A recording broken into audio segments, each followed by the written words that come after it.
Keep your radio dial right here. You're locked into the hottest news station on the planet. Hot 702.5 in FM sound. Blazing today's hip-hop, R&B, and pop music. Keeping your radio on fire. Bringing you the hottest, realest, riskiest talk shows live 24/7 on hot7025fm.com. What's going on, everybody? It's your main man, 360, the poet from the Morning Wood, and I'm here to talk to you about the Sci-Fi Center. It's your Vegas home for science fiction, horror, and fantasy. From comic books, toys, and posters to movie screenings and live events, they've got you covered. Located at 900 Cameron Avenue, Suite B209, give them a call, 702-900-4335, or reach them at thescificenter.com. This is Kristen Gamer, and you are tuned into my mom, Kristie J. Come talk shit and politics with Kristie J from the Chisholm Report every Saturday at 10 a.m. on hot7025fm.com. Hey, it's Kristie, and I'm here to tell you about Hotcast for Podcasting. We are a podcasting studio located in Las Vegas, Nevada, in the Hot 702.5 FM studios. You can book online at hot7025fm.com. Just click on Hotcast. You can book and find your times right there. Thank you for booking with Hotcast for Podcasting.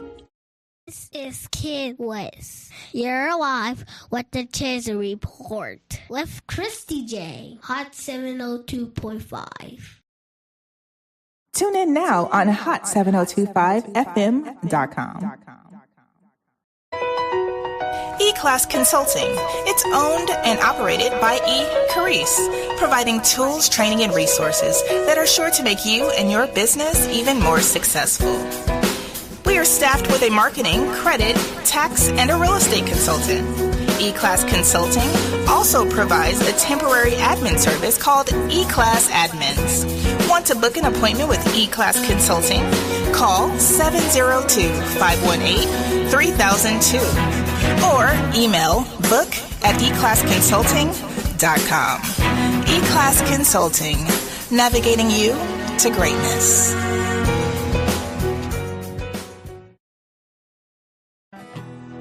Yeah, election time's coming.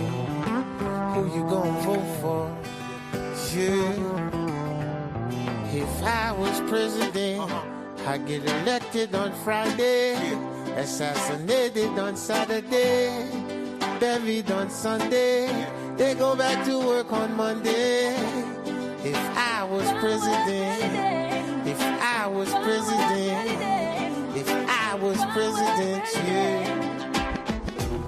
Instead of spending billions on the war, I can use that money so I can feed the poor. Cause I know some so poor.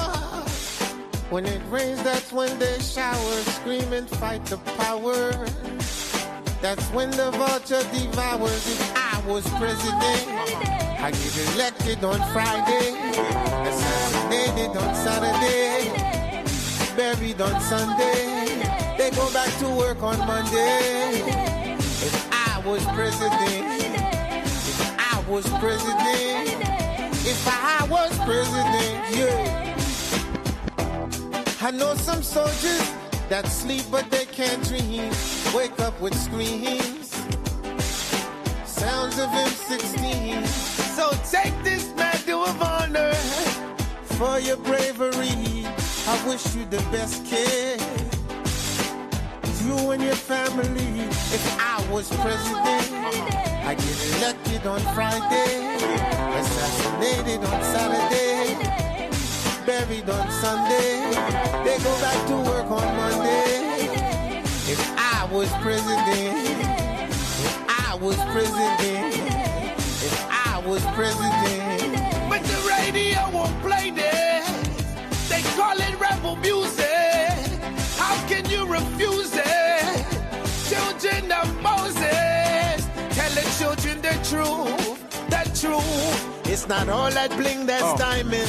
Tell them the truth, the truth. Most of y'all wear Cuban zirconium. Tell them the truth, yeah. Your soul is worth more than diamonds. If I was president, All blacks that have reparation, no segregation. Feed the nation so there's no famine. Muslims, Jews, Christians, with all whole hands. Every week on the beach, party by the sand. Word up, take trips on Air Force One. Don't need to bring the homeless with no sneaks to Air Force One. Better schools in the hood, better teachers for the classes. Making money, paying no tax. Find the best scientists, tell them come up with an answer. I want the cure for AIDS and cancer, but I gotta watch my back. Snipers on the hill with the steel, waiting to JF kill. I was president.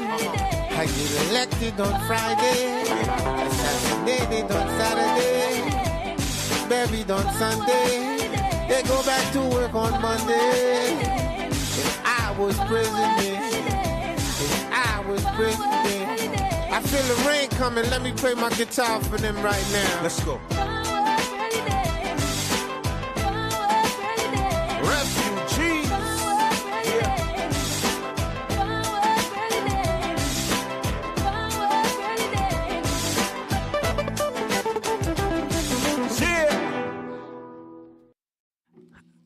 Good morning. Good morning. This is Kristie J, and you're in with the Chisholm Report.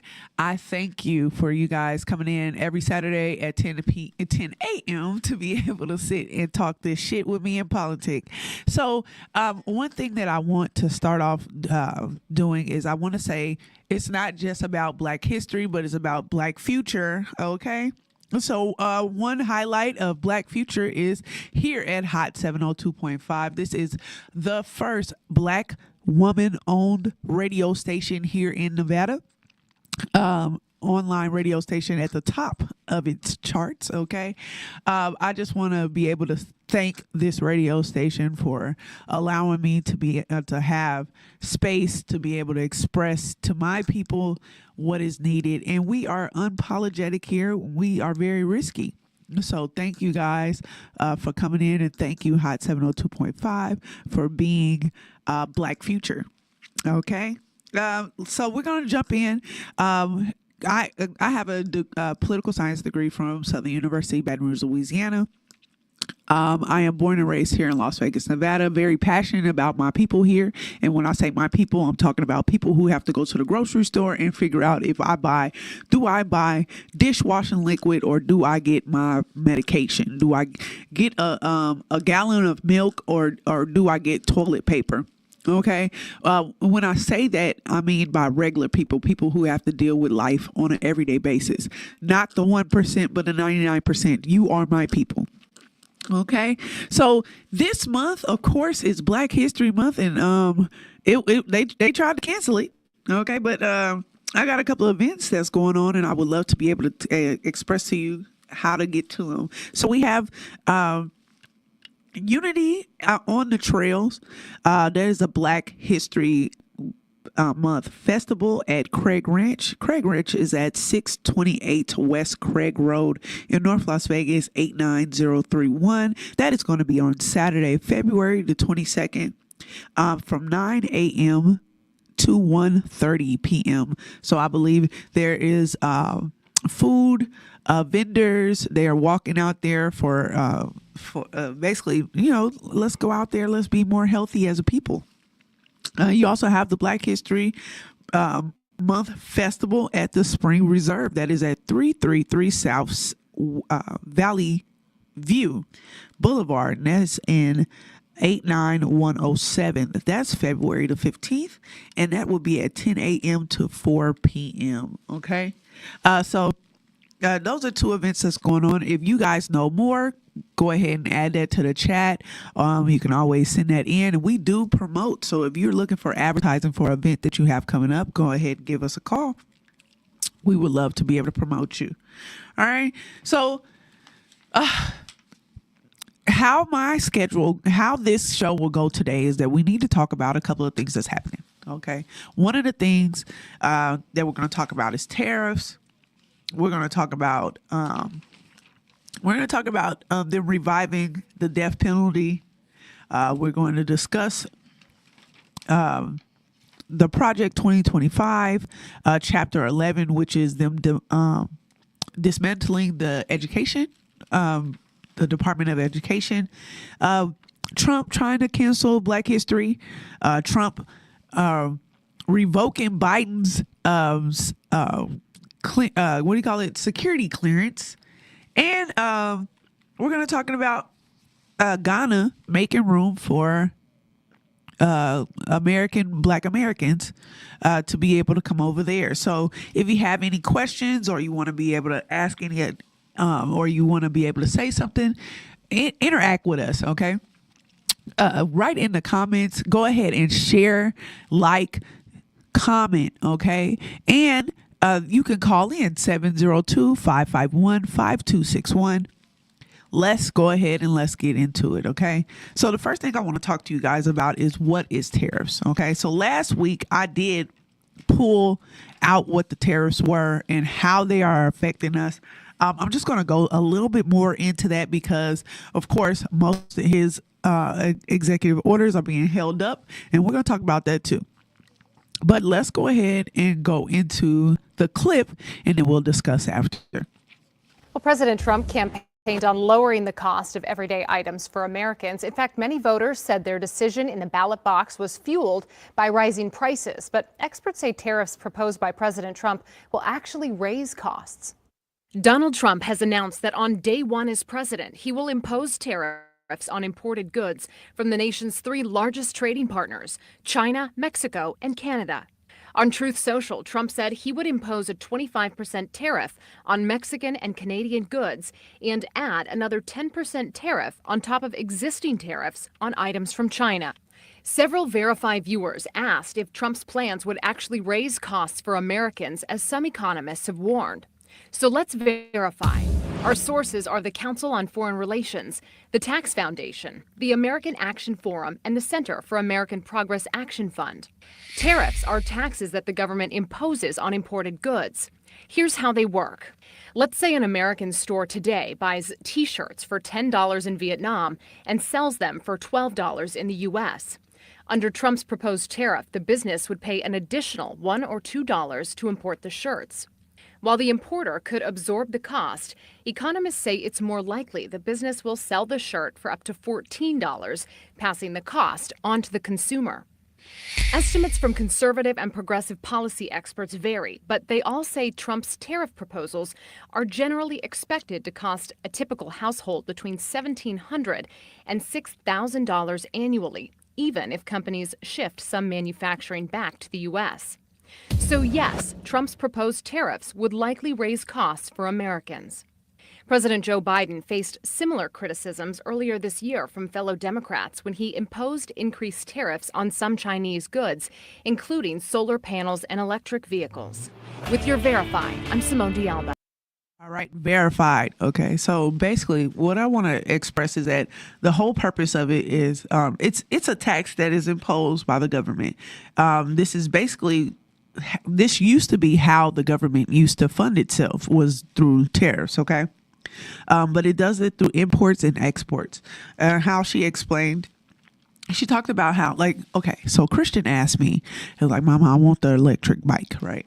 I'm like, okay, let's take a look at the bike. Now, first of all, it's expensive, right? The cheapest one that I could find was $199, all right? So $200. And if I buy that bike if I buy that bike now, it'd be $200 plus the taxes plus the shipping, right? Well, if I buy this bike after the tariffs go in, which is with the hold of about 30 to 60 days, that bike will go up about $50. Okay, the 25% will be around about $50, along with the shipping, along with the taxes. Okay, so you can just imagine what that does to American families. So they're saying that American families will pay up an additional $1,700 to $2,200 more in products that we buy today that they're not going to change. So that means that they're not adding anything new to these products. It's not going to be improved. These are just the same products that we get every day, but they're going to add money to it. Tell me how that would work for you. It doesn't work for me. So then these were the other times where they actually raised tariffs. Okay, so they had the revenue era, which was through the 1790 to 1860. Okay. At that point, tariffs was basically the only way that the federal government was able to fund themselves. And that was because we didn't really import a whole bunch of stuff. We didn't have a bunch of electronics and stuff like that or whatever. Everything was basically homegrown, and most people actually had it themselves. They either made it themselves. That's way back in the day, y'all. Then you had the protection era, which is the Great Depression, okay? And that was them, that was like wine and cheese and spices and stuff like that or whatever. And like pianos, things like that or whatever in that era.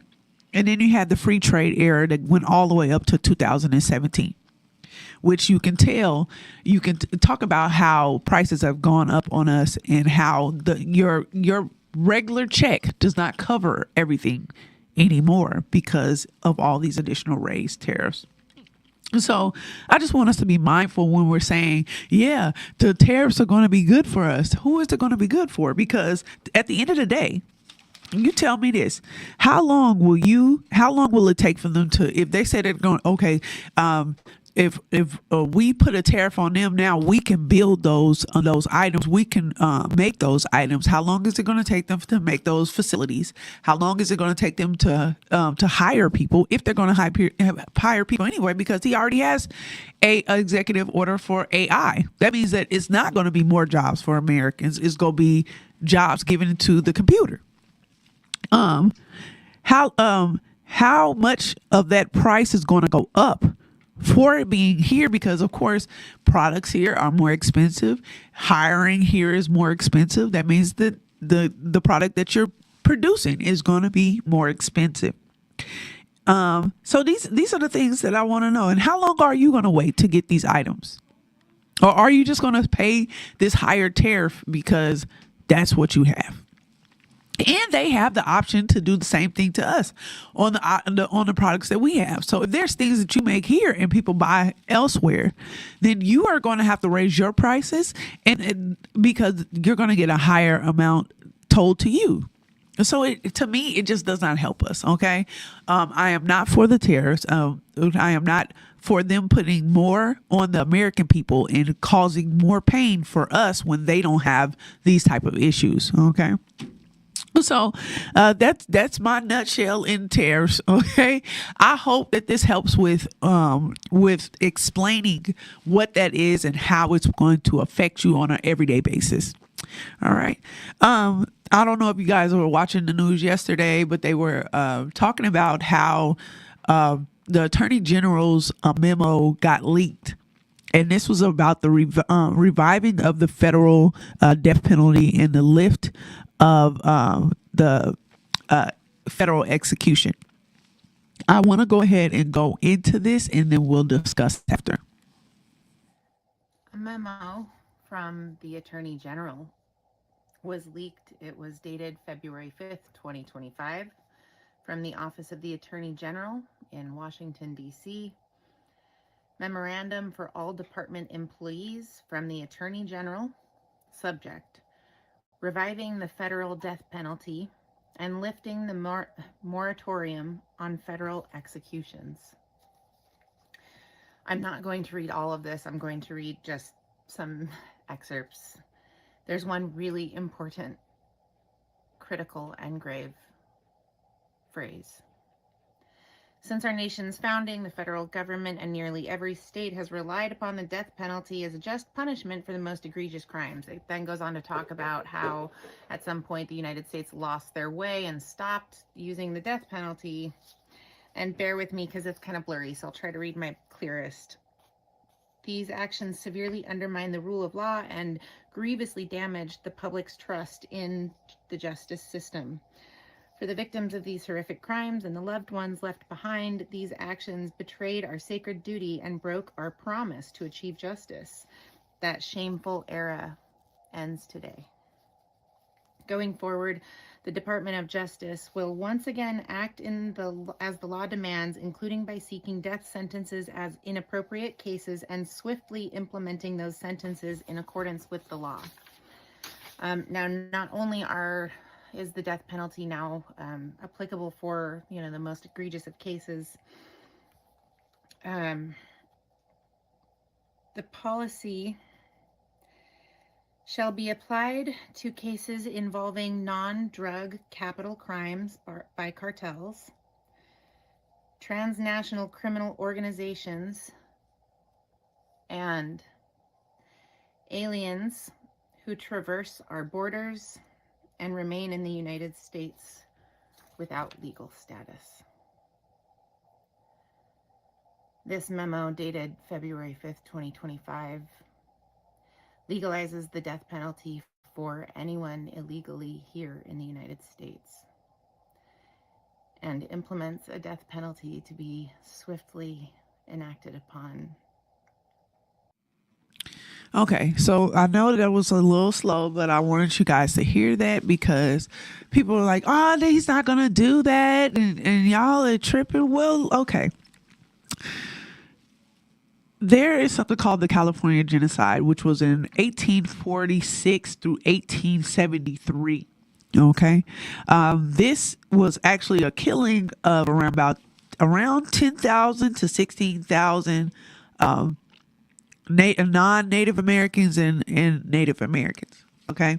This involved them killing, enslaving, kidnapping, raping,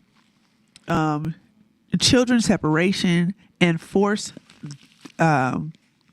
displacement. Okay. There was a reward of $1,000 per Native American when you would turn them in. Okay. And people been talking and being funny about turning people in and everything else. I have another clip, and this clip does express quickly what happened then and how it can happen again. Let's go ahead and go into the clip and discuss after. The California genocide consisted of actions taken by the United States in the 19th century, following the American conquest of California from Mexico, that resulted in the dramatic decrease of the indigenous population of California. Between 1849 and 1870, it is conservatively estimated that American colonists murdered some 9,500 California natives, and acts of enslavement, kidnapping, rape, child separation and displacement were widespread, encouraged, carried out by and tolerated by state authorities and militias.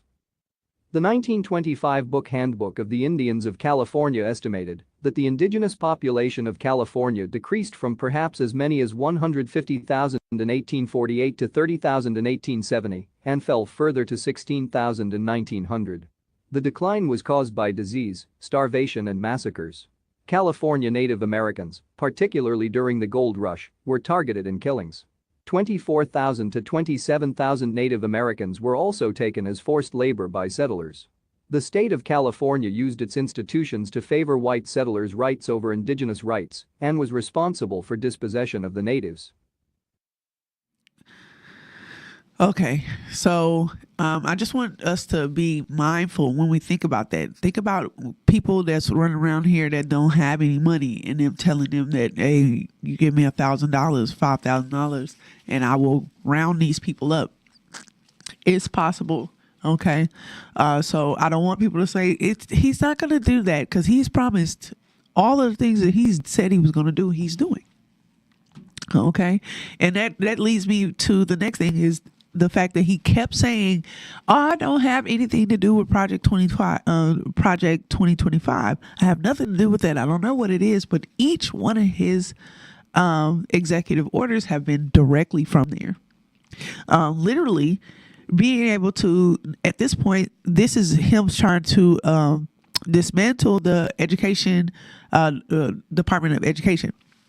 What's funny is yesterday, the Democrats were at the door. Now, they actually have rights to be able to go into that building, but Elon Musk had a dude out there with a brown polo on told them that they cannot enter the building, and they were not able to enter the building, even though he is not in government. He does not own a position in government. He is literally an employee of Donald Trump at this point, or Donald Trump is an employee of him. Let's figure that out. But this is important for us to take a look at, because all these things that tariffs, them trying to round up migrants, and him abolishing the education, it's all the things that are not helping Americans. These are just things that that he wants to do.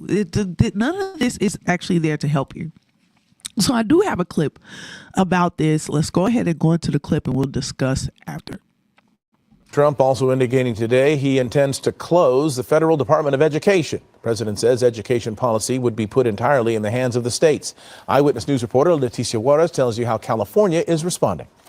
Upheaval and uncertainty grip the Department of Education as President Trump follows through on his pledge to dismantle the agency that millions of Americans rely on. I believe strongly in school choice, but in addition to that, I want the states to run schools. President Trump has nominated Linda McMahon as Secretary of Education, tasking her with scaling down the department responsible for promoting student achievement, ensuring equal access, and overseeing key federal programs. For the 2025 fiscal year, the U.S. Department of Education has a $103 billion budget. About $69 billion, roughly 67%, goes to federal student aid, which helps students pay for college or career training. If you don't have the U.S. Department of Education, then there'd be questions about how that financial aid would be taken care of.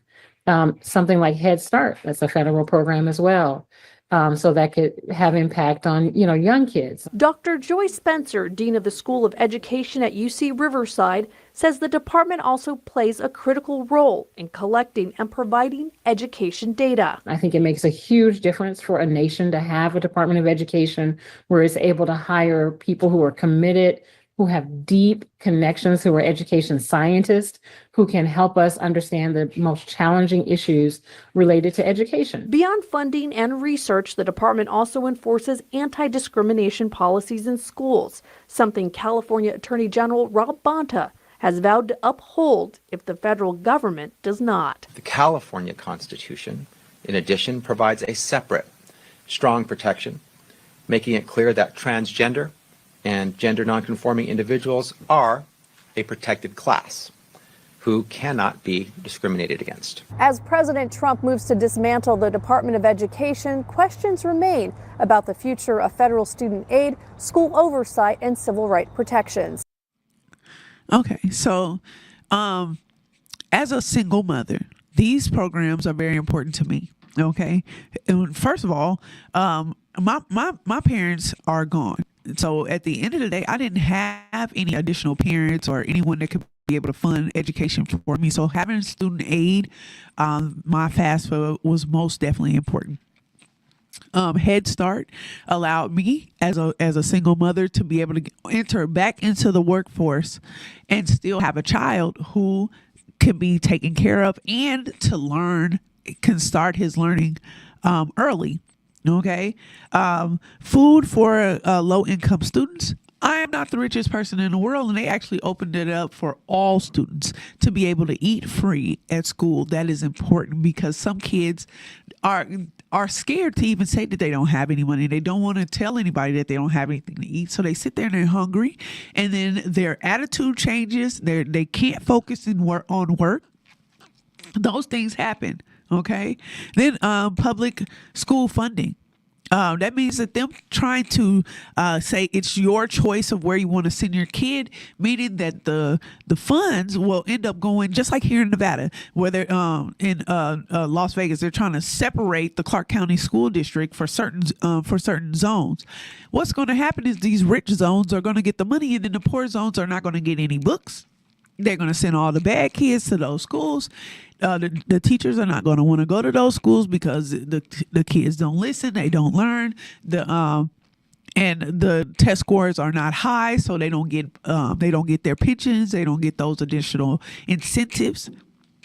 And even for special needs, how can you say that it's okay for you to take away the funding for special needs students? Like they don't need education, or they don't need to be in school. That's not right.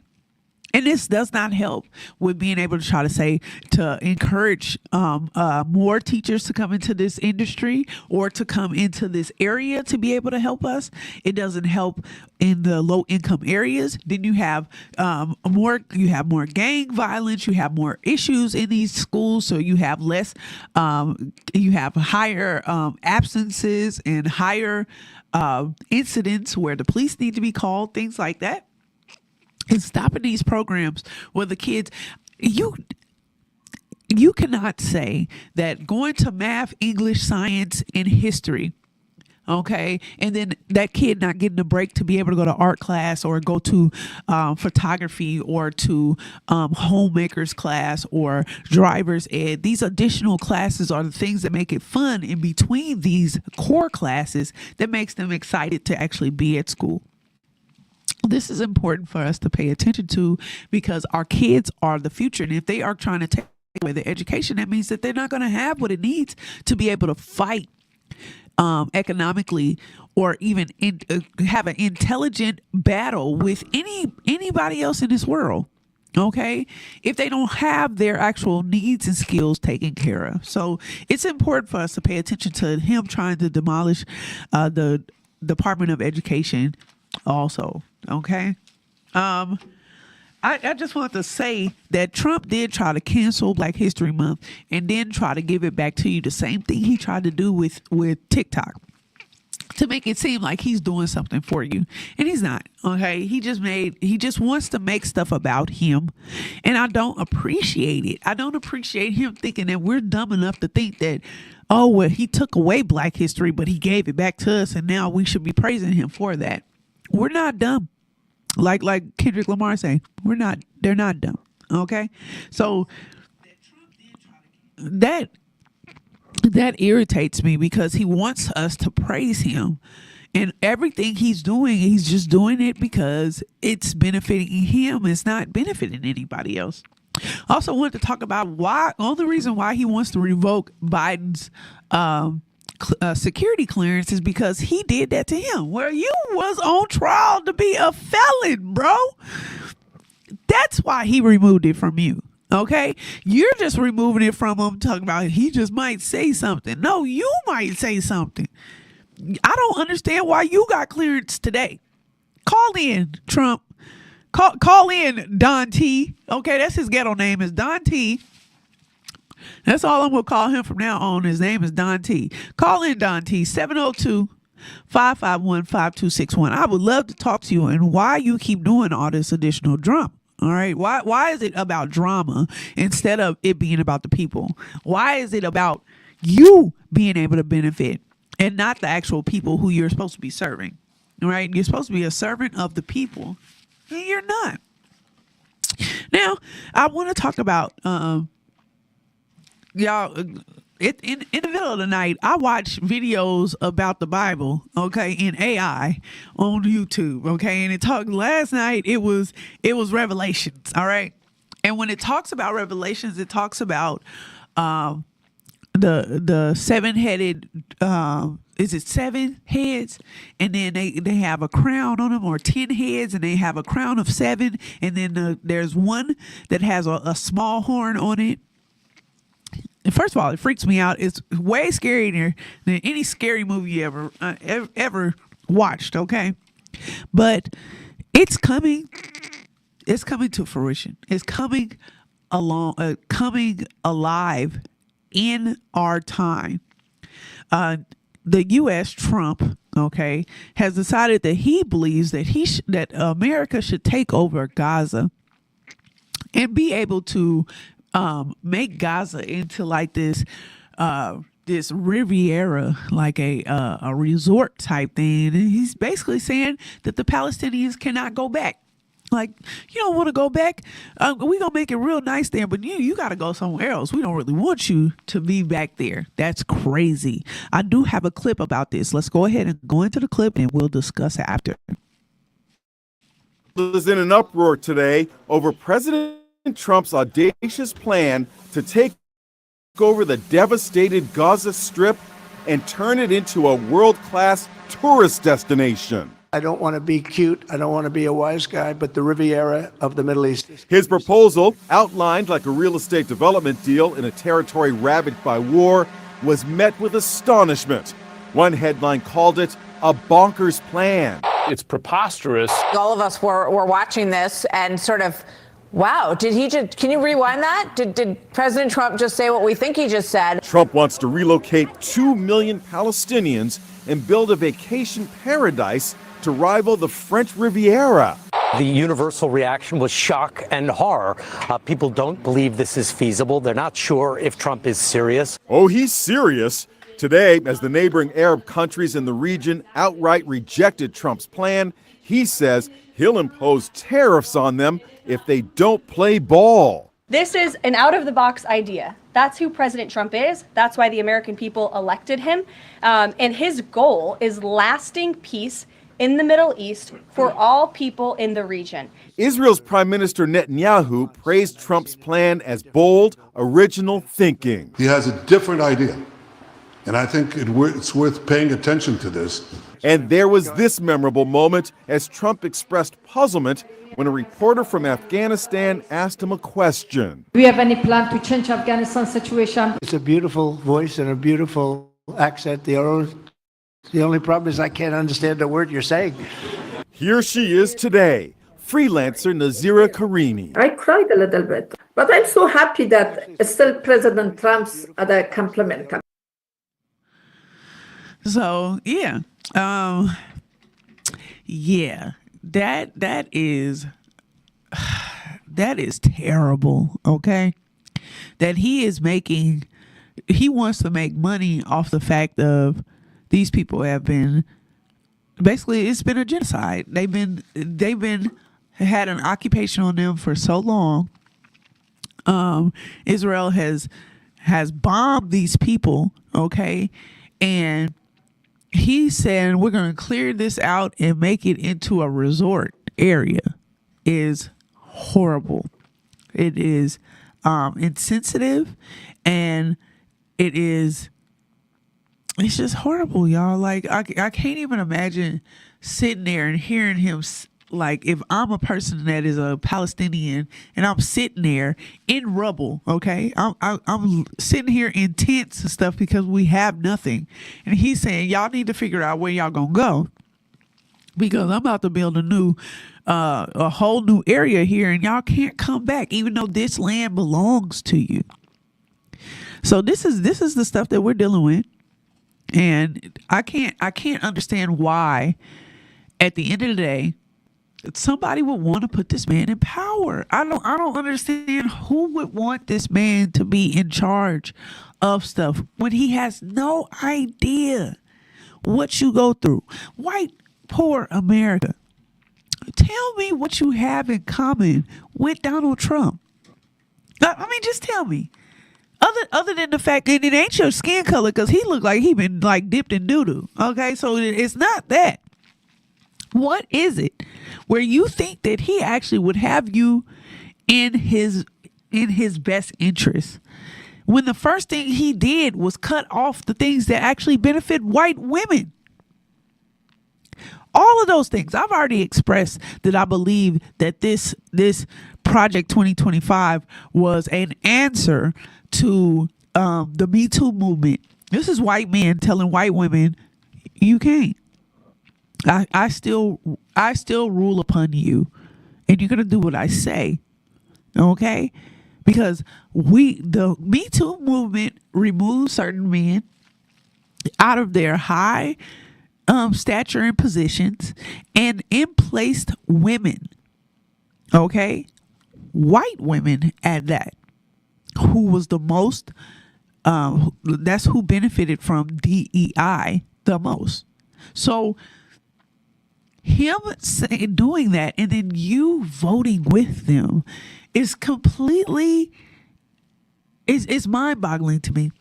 I know you guys have seen the Hispanics, just about, you got Latinos, you got Hispanics, you got the Muslims for Trump. Everybody is like, hey, black people, we need you. Where are you at? And we trying to explain that we were there for you. The whole purpose where we were there for you November the 6th and 7th to make sure that we voted the right way. At 92% and 89% for black women and black men, we did what we were supposed to do because we knew what they were capable of. And you decided to vote against your own people. So you cannot call us out and ask us, well, what are you going to do for us? When at the end of the day, your own people said no to you being able to be here. Your own people voted for this man to do this to you. Now we sitting up and all these things that I've just discussed, the Board of Education, the migrants being able, now they able to say that just because you are an undocumented person that we can be able to put you to a death penalty, them building all these new prisons to be able to put people in, sending people to Guantanamo Bay already. These things are very, and we are only 14 days in, y'all. Okay, we're not even a full month yet, and the whole purpose of this man saying all this drama, if you notice, none of his stuff is going through. I want you to pay attention to that, because he wants to make it look like he's doing something, but he knew this stuff wasn't going to work. He wasn't going to be able to say that he can say that they're working hard, but they're fighting against us to do these things, right? He knew that this stuff wasn't going to come. It wasn't going to be able to be approved, because they're horrible things, and none of the things are here to help you. What happened to them cutting the cost of eggs? Now you got the Waffle House saying you got to pay an additional 50 cents per egg. You got people saying that they are going to buy their own chickens and have their own eggs. In New York, they're shutting down those places where you can buy livestock, saying that you can't because of bird flu. Now, what do we do? What do we do now? And then for those black people who we were talking to and said, you gotta vote, we need you to do this, and it's like, it don't matter for us at all. Birthright comes right back to us. That comes right back to us. Them being able to pull rights back from us, that's crazy. That's nuts. Okay?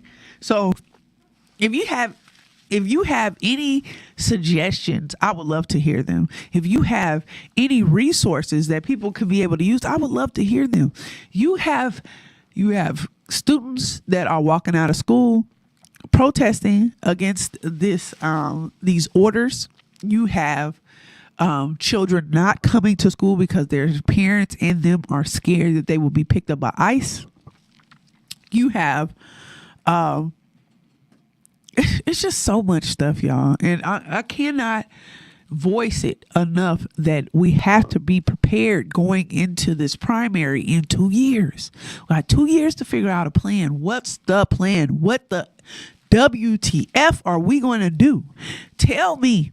Point me in the right direction. Where do I pay my $14.99 for membership so I can be able to get the information too, so I can spread it? I want to be involved. Everybody that wants to be involved, say, I want to be involved. Okay? So people can find us and be able to get us all moving in the right direction as a people. And so, along with saying that, okay, Ghana has actually dedicated over 300 acres of land to Black Americans to be able to build a city for Black Americans to develop over there. Now, this is the trial run of them being able to give that amount of space for them to be able to build the entire city for us. Now, answer this question for me. If that was possible, if they decided to build this city, would you consider going? Would you consider being to move out of America, move back? Well, not back, but move to Africa, okay, and be able to live your life there? Would you be able to do that? Now, I have a clip on this. Well, we're going to go through the clip just a little bit, but I have a clip on this. Let's go ahead and go into the clip, and we'll discuss after. Allocates 400 acres to creating a Black American settlement. Hold on, let me get this straight. A group of Black Americans went to Ghana, spoke to the Ghanaian government about building a town for Black Americans in Ghana, got approval from the Ghanaian government to build a town for Black Americans in Ghana. A Black American city. This is a great idea. This is an amazing idea. I 100,000% support this. And the group Earn Your Leisure are the ones who are spearheading this. I don't know if they bought it or put some money down or what it cost them to do this, but I do know that they are doing it in conjunction with the Ghanaian government or Ghanaian government. And they also said that they will allocate even more land depending on how well this Black American city works and how quickly it gets up and running and whatever happens with it. This is a great idea. It is an amazing idea. It is something that all Black people should be praising, but a lot of Black people are against it. And many of us just haven't even heard about it, didn't even know it was even going on. But a lot of Black people have been, criticizing this as well. But I'm going to just speak at it from a positive standpoint. First of all, I remember 2 years ago, or maybe it was last year, the Ghana government passed a law or a bill, legislation, whatever, allowing for us as Black Americans to come there and get dual citizenship. 524 people from the Black diaspora, mostly Black Americans, were granted citizenship of Ghana in November. Right. So if this is something that interests you, you can be able to find this information. I do. If you go to my personal page, you will see that I tag stuff on myself all day. Go to it. Go look and see what they are putting on there, because this is not the only place that is offering us dual citizenship. You can go to Thailand. It is there's a couple of different places, Costa Rica. There are movements of people, of Black people moving out of the States and saying that it's a better solution. Lower cost, less stress, less chemicals in your food and water. Maybe it's not a bad idea. Speaking of that, Marcus Garvey, that was what he wanted us to do, was to be able to move out of here and take all the stuff that we did with us. Now, I will tell you this, that at the beginning of when Trump first started, I said that they were building that wall not to keep people out, but to keep us in here. Okay? So, I want people to know that you also, if you have welfare, okay, if you have any type of welfare, Medicaid, Medicare, or anything of that nature, you are eligible to get your passport for free. And for your children, okay? I want to thank everybody that comes and talks with me, talks this shit in politics with me. Toya, thank you. Mr. Evans, thank you again for you also coming in. Thanks everybody for being able to speak on these subjects. It's important for us to stay informed. It's important for us to know that there is a place for us to come and get information, to give information. For the next 4 years, we need to band together as people and be able to figure out what are the next steps so we can make ourselves more powerful in what we need.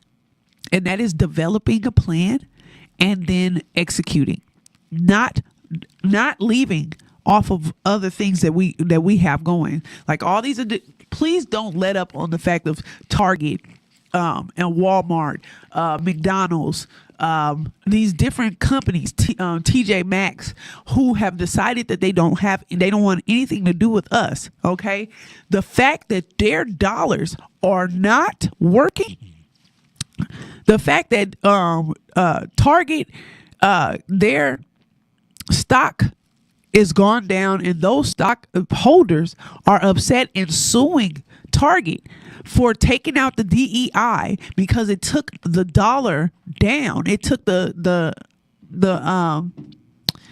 took out what it was worth, what Target was worth. Okay, and that's how you argue. That's how you fix it. Is that they don't care about nothing but the dollar. So let's take their dollar. Take it, use it for ourselves, and build it for ourselves, and make sure that we have stuff for us. Okay. You guys, I am here every Saturday, 10 a.m. to talk this shit in politics here on the Chisholm Report. I appreciate you guys coming. I appreciate you guys interacting with me. Always send your questions if you have any additional information that you want me to look into. I would love to hear it. If you see somebody out there grinding, let them know you see them shining. I truly appreciate you guys, and thank you again. I love you. See you next week. Yeah, election time's coming. Who you gonna vote for? Yeah, if I was president, I'd get elected on Friday, assassinated on Saturday, buried on Sunday. They go back to work on Monday. If I was president, if I was president, if I was president.